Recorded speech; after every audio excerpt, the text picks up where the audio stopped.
sauver le Congo. Et toi?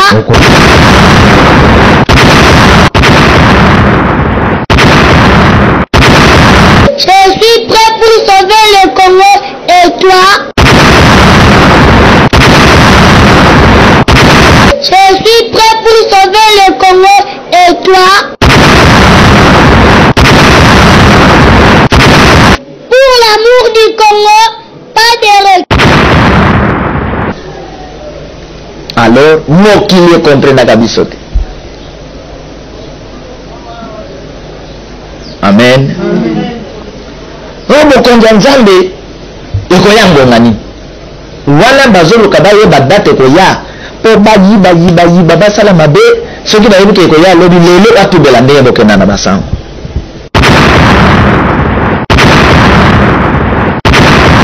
Nalingi na umela seko naseya makolo na yo nkolo eloko moko te papa ekabola ngai na yo. Nalingi na umela seko naseya makolo na yo nkolo eloko moko te papa ekabola ngai na yo. Nazali lokola ebwelo yo etondi na mposa na mai nani akopesa ngai mai nganamela nazoa kimia. Nalingi na umela seko naseya makolo na yo nkolo eloko moko te papa ekabola ngai na yo. Nazali lokola ebwelo yo etondi na mposa na mai nani akopesa ngai mai nganamela nazoa kimia.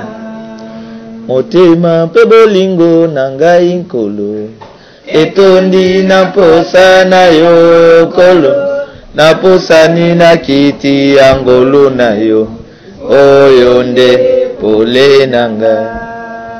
Esprit bon, esprit grand, esprit redoutable, merci. Esprit vrai, merci. Esprit sauveur, merci. Esprit délivrance, merci. Esprit tout cette puissant, merci. Le chemin, la vérité et la vie, merci. Esprit notre victoire, merci. Notre force, merci. Notre résurrection, merci. Esprit tout cette puissant, notre lumière, merci. Esprit tout cette puissant, notre délivrance, merci. Esprit tout cette puissant, notre espoir, merci.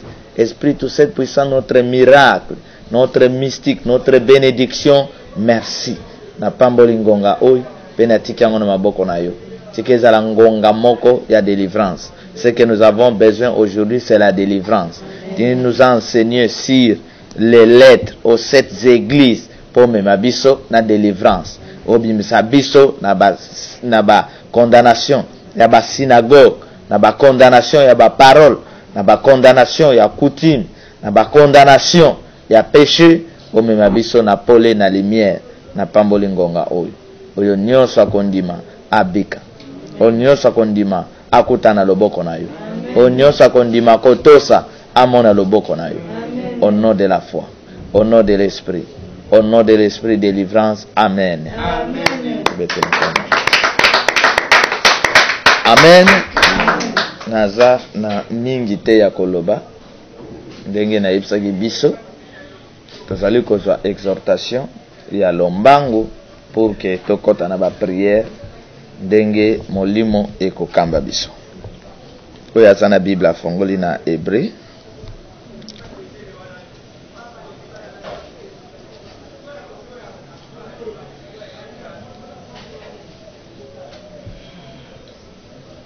Amen. Amen.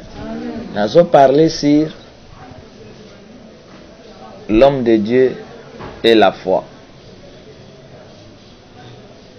Ok? Amen. Nous avons parlé sur l'homme de Dieu et la foi. Batangi la biso nano Hébreu. Mutu moko afongola na Hébreu. Chapitre 11. Verset 6. Mosusu afongola na Jean 14, 1 à 2.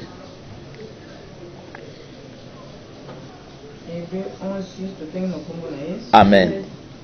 Or, sans la foi, Pambate, ce qui condit mes alités, il est impossible de lui être agréable. Alors, moyen que Nzambe a sepelanayo, exact. Car il faut que celui qui s'approche de Dieu et bongi moto azopusa na pene na Nzambe, to pene ya musali na Nzambe, to na ndako na Nzambe, croit que Dieu existe. Et bongi andima ke Nzambe azalaka.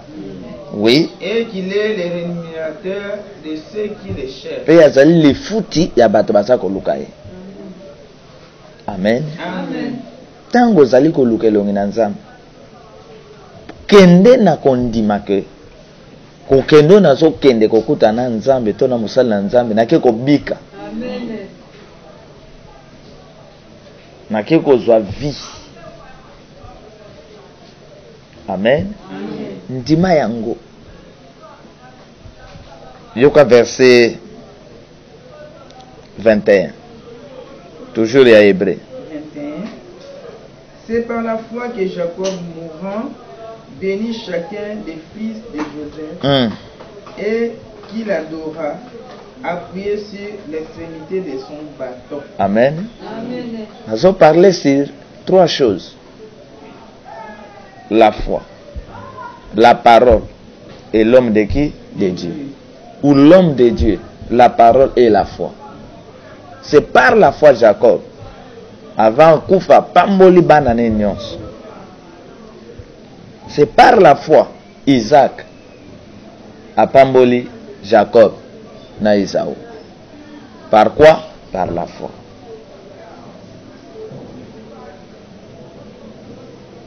Kondima azali mystique moko intermédiaire. Ezali ko permettre moto a obtenir bikamo ya nani ya Nzambe.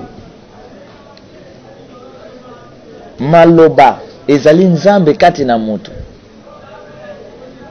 Ezali instrument mopanga ya moto, moyen ya défense, ya protection ya moto. C'est-à-dire nyonso kondima wana eloko koya kokokisa ngoma tatoli nayo. Amen. Amen. Maloba. Maloba ezali Nzambe ye moko kati na moto. Nde bozoka ke Jacob na kondima nde ya benir bana na ye nyonso avamba kufa. Azali na kondima. Asimbi kondima wana a bénir bana na ye. Ne faut pas déranger. Je suis ici. Alors, l'homme de Dieu, mutu na Nzambe, makambo ebele ebeli na mokili oyo na conception ya bato sur l'homme de qui? De Dieu.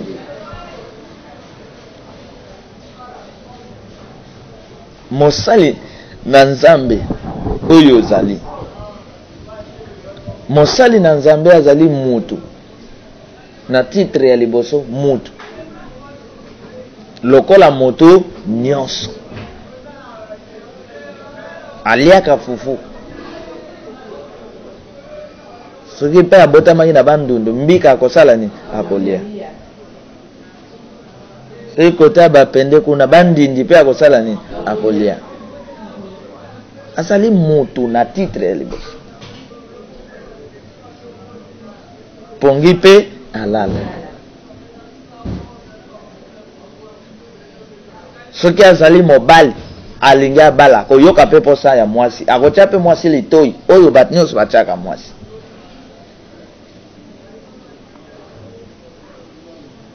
Amen. Amen.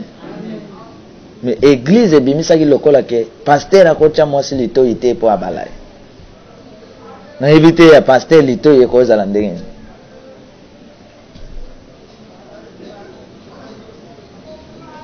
C'est-à-dire, même Christ et Jésus, bato ebele o bazali na tango na ye, balandaki ye te, pona nini? Po balobaki aza mutu lokola biso. Mwana Marie, mwana Maria botami na miso na biso tokolandela ye na likambo nini bato bazolanda Christ ezali bato yo baponami o baza komona Christ na nzoto te mwana Marie te mais bazomona Christ esprit ya makambo ezobima kati na ye de bato oyo bazalaka na miso ya komona ke oyo mutu te. Amen. Amen. Mais quand une servante, un serviteur de Dieu aye na mokili abotami na titre ya liboso azali mutu akokola lokola bana nyonso akosuba pe na couche parce que façon bato ba présenter les hommes de Dieu comme si que bango bakola te lokola bana nyonso te nzambe atinda bango na mokili lokola en tant que mutu. En tant que mutu yango bomonaka mutu akomi ministre akomi président de la République alingi à se faire vie moko boye on dirait que aza komi isolé na bato mais ça ne tient toujours pas okomi isolé na bato ndeni yango ba président mosusu kota ba Uruguay kuna le plus simple azolo banaza mutu lokola bato nyonso nakokende pe na wenza mola na sombi petit na ye pe na tokisi na meli ti oyo bato nyonso basalaka nini bamelaka eza teke mpo naza président naza na ti na ngai extraordinaire ya bango non. C'est pourquoi un bon président faut ligne ya courant ya na mai ya ndako na ye faut ezalaka ligne ekenda pe na peuple pourtant okokatana bakozongisa ngo noki pour tout le monde mais ça dans la ligne n'est extraordinaire na misali extraordinaire mais bazana bonzambe yango te. Amen. Amen. Point ya liboso alors nakozanga koyeba que l'homme de Dieu c'est un homme nzambe atindi comme mutu nzambe moko amekomisa mutu totoyi na bino apocalypse bazobenga ye nani na trône babenga nani totangaki na bino makomi awa botala ngai te tobengaki ye nani fils de l'homme ou nani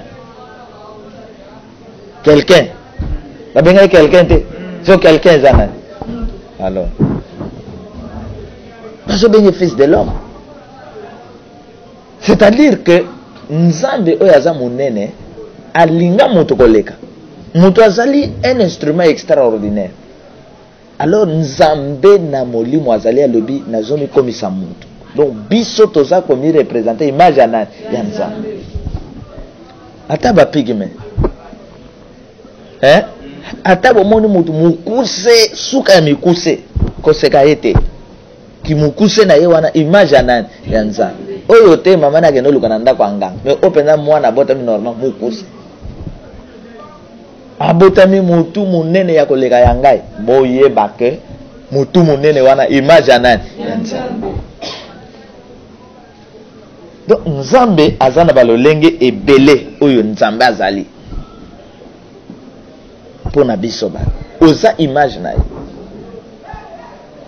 nde amikomisa mutu donc Jésus Christ comme mutu aye na mokili azwi nzoto ya bato atambola na kati ya bato sima apesa bango eloko eza kati na ye.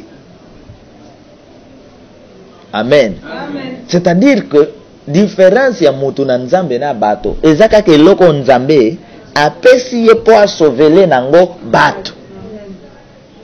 Siko tangu nzamba atindi na kati ya bato po asove bato akotambola na kati ya bato te akotambola na kati ya bato.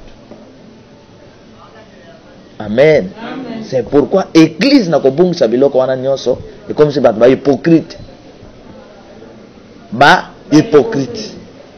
olie ya kote ya bato. Allez, mon église eye lebi basi bakozalaka koto mibali bakozalaka koto bakanisi ke na kosala bongo bakozwa bazemi te na kati église basali yango koto basi koto mibali koto batraversaki te balinganaki te totangi na baekole collège kotoka mibali kuna lycée kaka basi ali clôture mutu akokatisa te tozowuta na lycée na collège tozokatisa bango mpe kuna bazobima bazokatisa eza yango te. C'est-à-dire que mutu amisalaki ye moko condamnation ya bomoi na ye mutu amikangaki ye moko. C'est pourquoi mutu faut komema ye azala libre. C'est ça l'évangile de la grâce avec Christ. Teya mutu akoma libre. Amen. Yebisa frère na sœur que tal nzambe alingi boy nzambe alingi boy nzambe alingi boy. Okokuta na l'église mosusu frère na sœur ba fiancé. Allez, pasteur alobi bango bakokuta na kate ba solola bako banda koyaka ko solola kawa na église. Boye biango te. Bongo te. Allez, bato yo soki balingi ba solola makamba ya projet na bango ya libala bakoya kokuta na wapi na église. Siko yako sala lisunde ni sera zuzeni. Esala ndenge nini po babanda kokuta na wapi na église ba rendre bato ba hypocrite. Yesa bango ke bobanga nzambe libala eza ya bino bokokima mbango ya nini bokowelisa nini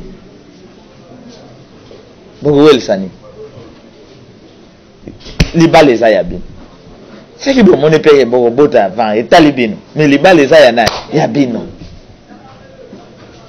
L'évangile faut rendre bato libre,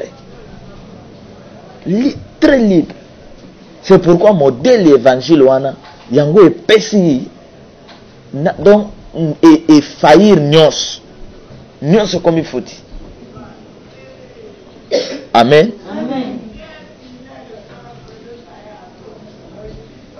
Frère moko en tant que dans l'église na frère Patrice tozali na sœur na biso moko na église kona akufa na fiancé na ye ba présenter bango na église na fiancé na ye ba telemi ba osola na nzela na balabala ba moni voiture ya frère Patrice ezoya oyo mbang oyo aketuta na mira zoki manzaka oyo bozokima nini ezali ndenge église ekolisaki bango. Amen. Ndenge tovandi yao soki okesala makambo na yo ya mabe ntango okozwa etumbu nokozala nanga ebongo sikoyo bando kekima kanga mbango wali makambo nini ya makambo nini.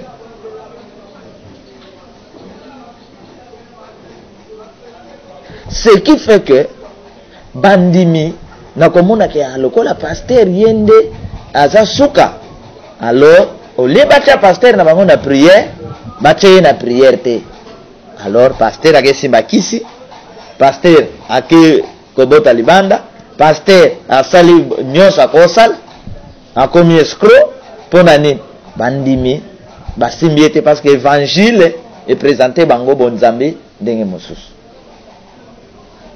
Amen. Amen. Ce qui fait que ma pasteur au lieu ya ko soutenir mobali ne na losambo ya ko sécuriser mobali na ye alobi lokola mobali na nga za mosali na nzambe mabe ko komela ye te azo contrôler biloko ko lia na ye te ako surveiller ye te ale monguna ko ya che poison le mobali na nga okufa te parce que ya za mosali ya nzambe na yebisi bino boy. Mutu nyonso nzambe atinda na mokili ata comme président de la république ata comme grand messie ata comme évêque na titre ya liboso aza nani mutu boyoki ngai c'est bola nanga très bien. Même les hommes de Dieu nyonso nzambe abenga bokanisa te ke likambo nyonso nzambe revelaka ye 5 sur 5 eza na makambo ekoza na ndako na ye nzambe aboyi koloba eza na makambo ekoza na église na ye nzambe aboyi kofongole miso pe nzambe azoboyi kofongole miso azoyeba Bozolanda. Nzambe azabongo. C'est-à-dire tout envoyé de Dieu dans la chair. Nzambe atindi na nzoto. Ceux qui balongwe na nzoto bakoma na phase mosusu. L'homme de Dieu, esprit azalaka puissant, makasi koleka na nzoto. Parce que l'esprit a comme ange. Aomona makamu ndenge mosusu yazomona. Mais na nzoto azako dépendre na mibeko ya molimo na mokila molimo baya ko yebse makamu. Alors l'homme de Dieu aza très important na mokili. Pona mabota pona mboka. C'est l'homme de Dieu, la foi et quoi? Et la parole. C'est matozo bondel. Rapidement. Amen. Amen. Il faut battre la condiment. Il faut battre la condiment. Il faut battre la maloba na nzambe. Oyozo yoka. Et il faut battre la mutinda mi nzambe. To moni ya wala foi. Balobi soki kondimezate na miso nzambe okozala agréable te. Amen. Et kondima no po sala musala makasi, il faut parole. Connaissance sala nini ezala. Or connaissance po eya, il faut kutana na moto nzambe atindi na livre ya connaissance. Na yebsa bato na mokili. Na message attend de vengeance. Elbi loko makasi pe ya mutuya oyo kozwa na musala na nzambe. Nani yebiango ezani? Tout le monde va se présenter les bossons musala na nzambe. Big sangai. Big samwana na ngai. Nazwa musala. Ngai. Nazwa libala. Mais loko mutuya oyo kozwa na musala na nzambe ezani? Kondima. Non mosusu alonga la bangoso.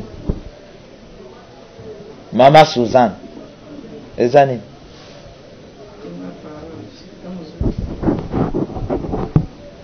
Ozo tatone nini? Na uti koloba makamona awa sikoyo. O décourage ka pe ngai te. Na kotika na ngai. Oui maman. Onction ezakat na mosala na nzambe. Na pesi yango kombo moko awa. Eloko motuya oyo koki kozwa na moto na nzambe.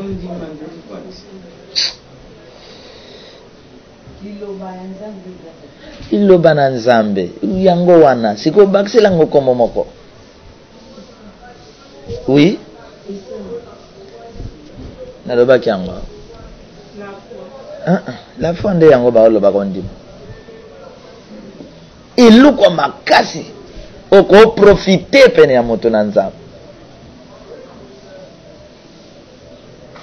La vie éternelle, c'est ce qu'ils te connaissent. Toi, le vrai Dieu. Et là, on y a moto yo koza na musala na nzambe. La vie éternelle, c'est ce qu'ils te connaissent. Toi, le vrai Dieu. Ma Florence. Et là, on y a moto yo koza pa musala na nzambe. La vie éternelle, c'est ce qu'ils te connaissent. Toi, le vrai Dieu.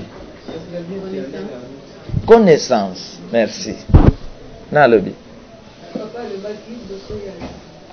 Nayoka kite. Connaissance. Connaissance. Boyoki. So kuta na musala nzambe senga miracle ya nini? Ya connaissance. Ya connaissance. Mama ya Jacob azali na connaissance. Esaú azali na connaissance moke. Mayele leki mosolo. Mayele leki bandako.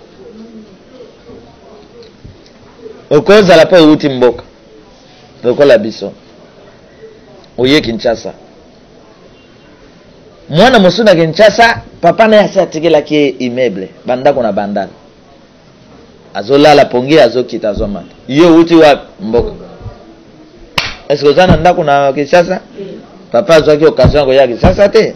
Nasala na ba belge azwa ndako. Alors yo bandiko luka vie. bandiko luka vie économie mwana Kinshasa ko sala économie te po ayebi ke tozana denda kuna bakopesa nga mbongo ya fin du mois soki azwi basi masanga tu wenge kru mais yo zo sala économie alors tant ka bakoswana kuna lopango photo sala ni tozo tek nana osoma ngai te. C'est-à-dire que mutu moko te nzambe alati sa pauvreté. Amen. Je vous parle de la foi, de la parole et la vie de l'homme de Dieu. Mutu na nzambe. Mutu na nzambe azana tina kosakana te. Soki bato na nzambe iba itina na bango na Congo, mais histoire na Congo eza oyo te. Oyoki? Mais l'histoire ya Congo eza oyo te, mais bamiyebi te. Bato boyi mboka oyo na titre liboso les hommes de Dieu. Bamiyebi te. Bamiyebi te. Soki mokili bayebaki, ba africain, bayebaki importance ya révélation. Mbele bazo sakana te. Bayebi importance ya révélation te.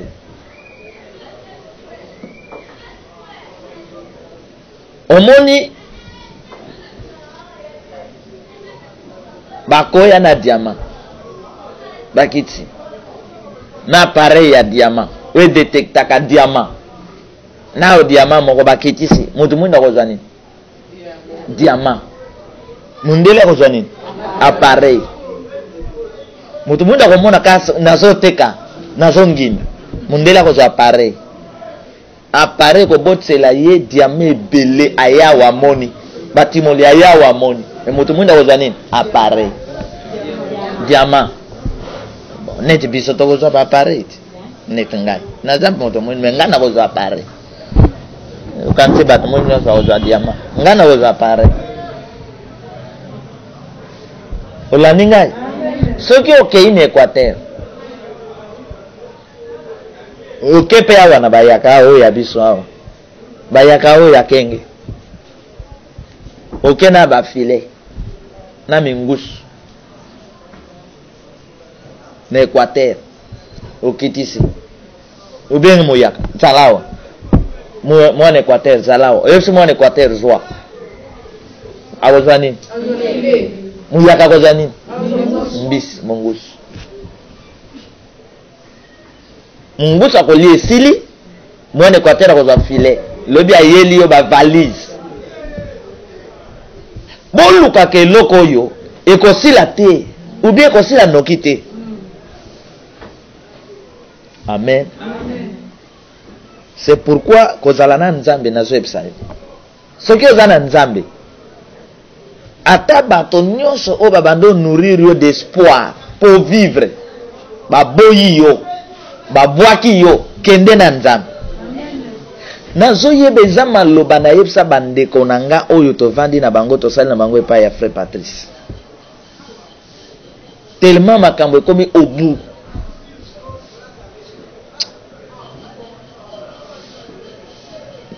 nayebisi bango nalobi nake kosalela nzambe ndenge mosusu atuninga yo kovivre ndenge nini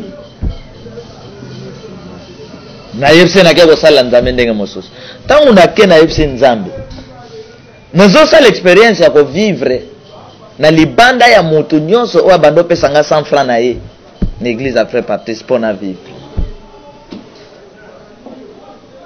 nzambe atikaki ngai te apesangi esika kolala pongi epai ya mama Suzanne bandeko balanda. Amen. Amen. Nzambe atikaki ngai te aya kopesa nga ba mama tete nzambe atikaki ngai te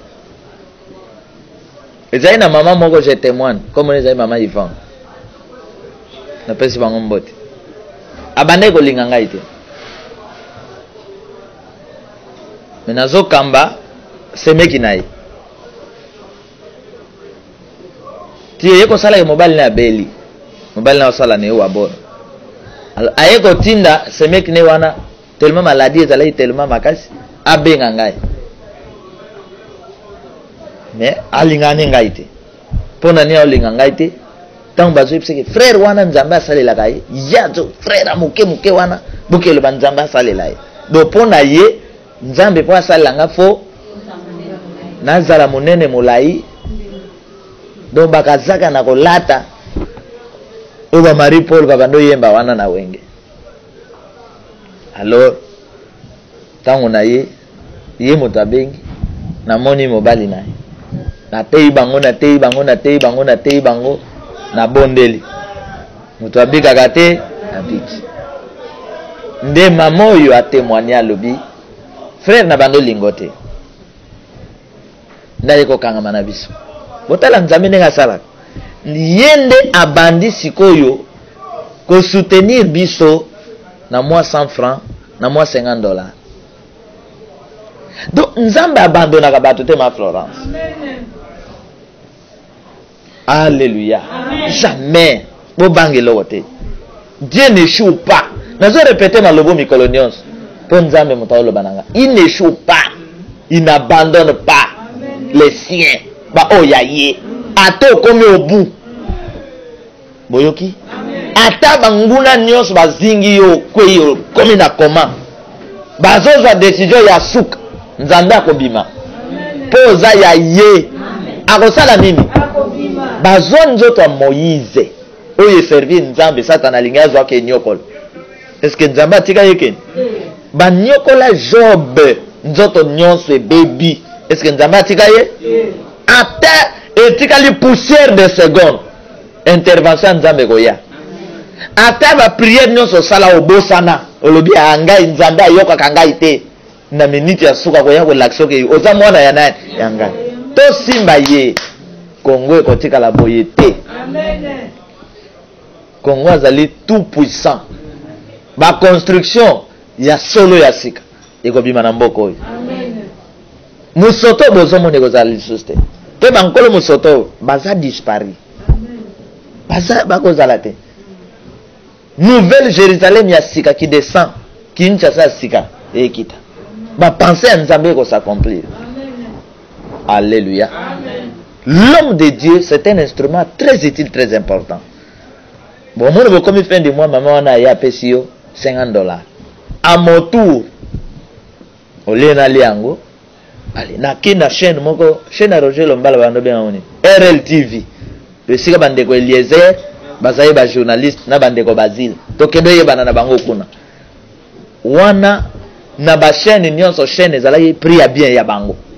Lokolo bazalaki chaîne moko ya opposition bazo doser prix $25 ba l'excellent émission jeudi na rediffusion kamo 50 wana na ye na futi yango ata pour 4 émissions na pesi bango na bandi maté na nga ainsi dit l'Éternel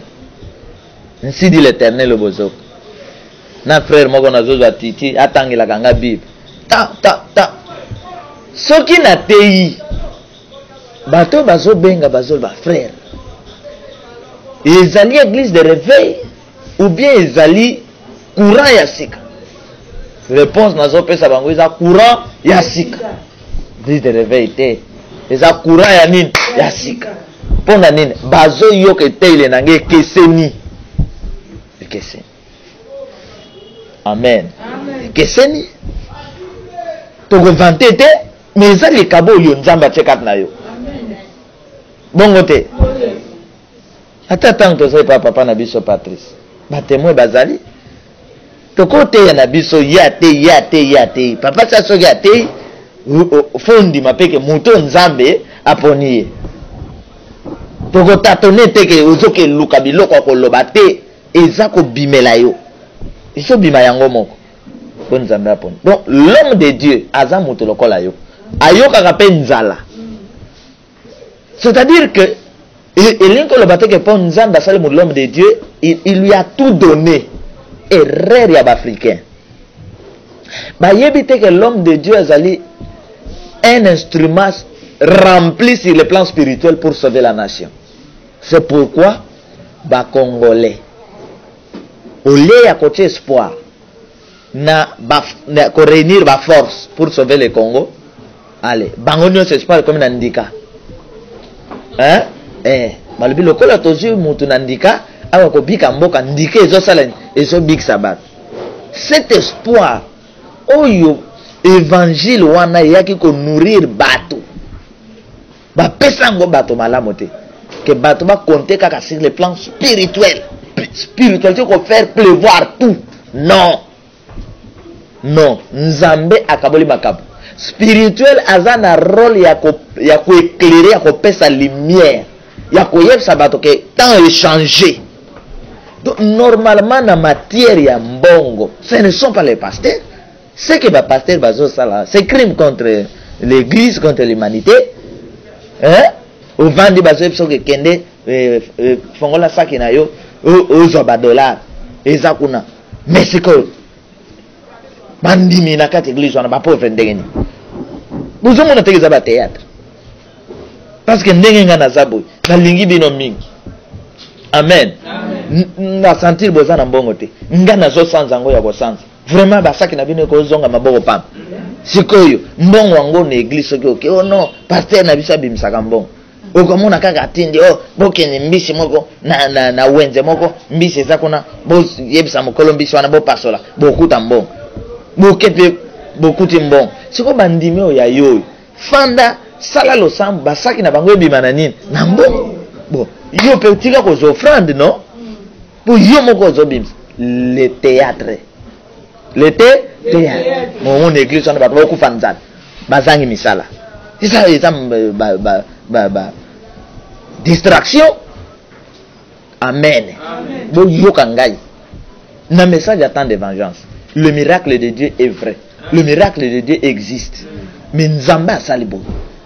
L'homme de Dieu, le sauveur, l'homme spirituel, bango bayakana éclairage pour changer le temps. Koyeb sabato qui est Dieu. Bokoyeb nzambe, ba kombo ya nzambe, ba condition, ba mystique ya nzambe, nzela mosale nae. Comment kotambola na nzambe. Mais tango ezoko makolia na bino, mabele, bozi, apesi politique. Ali politique, yondo zo gérer. Mais mutu na nzambe bayeb sa moto politique, banga nzambe. Bato baza bato à l'état kosala bato ya nzambe kosala bango mabe te a introduire la crainte de Dieu, l'amour du prochain, politique fois tous so tous ite fo munzamba modirier boyoki ndeko lia na biso ekozala na maboko ya ba politique. Mais ba pasteur balingi kozana ko lia oyo ya ba politicien ba kota na église.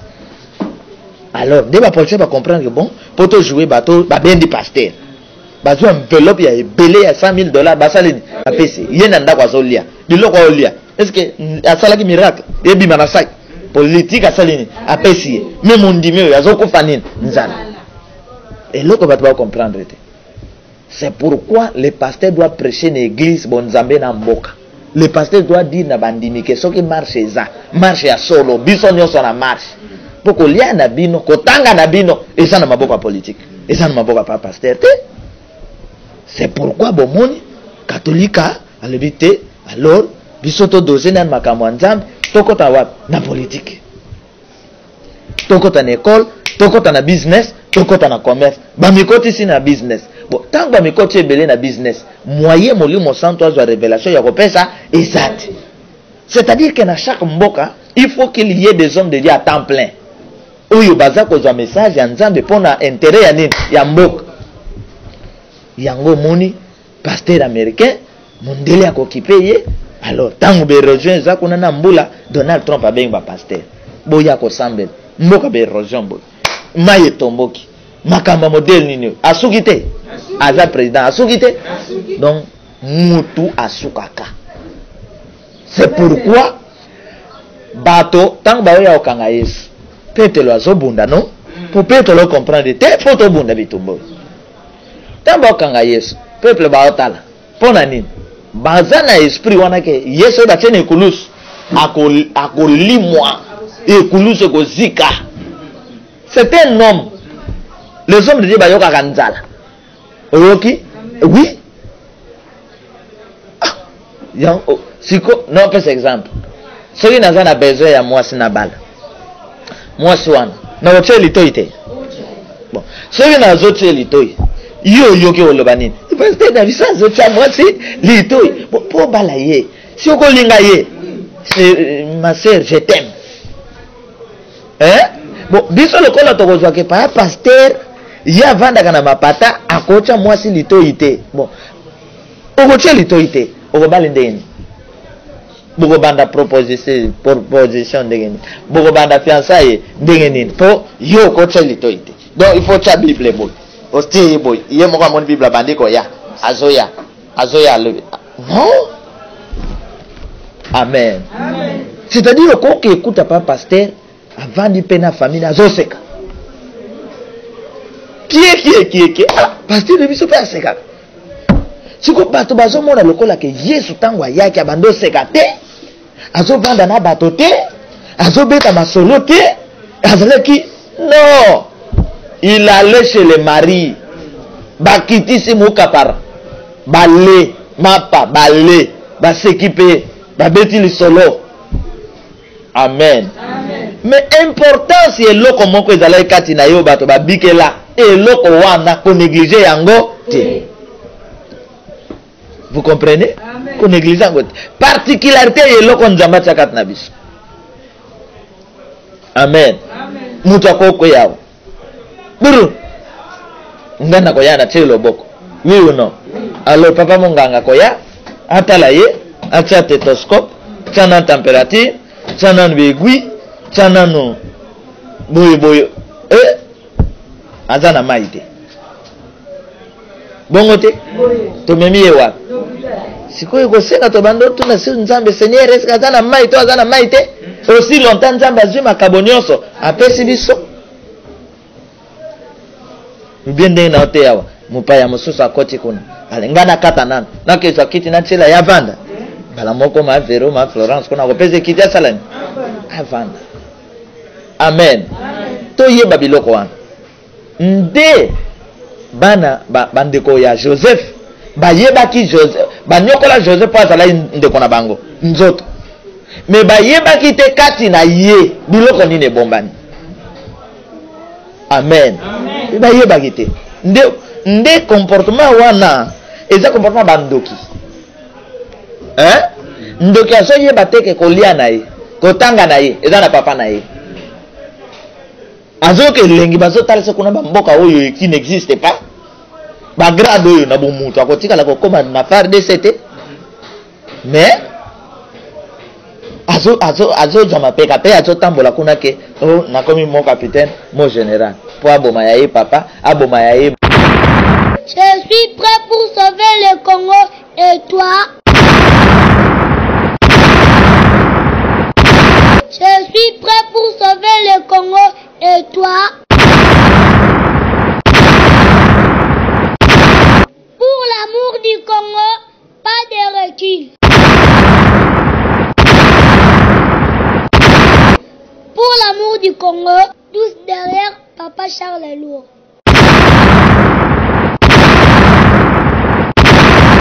Je suis Amen, fils de l'Esprit tout cette puissant. Mon souci est que l'Esprit tout cette puissant bénisse, délivre et sauve le Congo. Ceux qui croient et contribuent au message du temps de vengeance.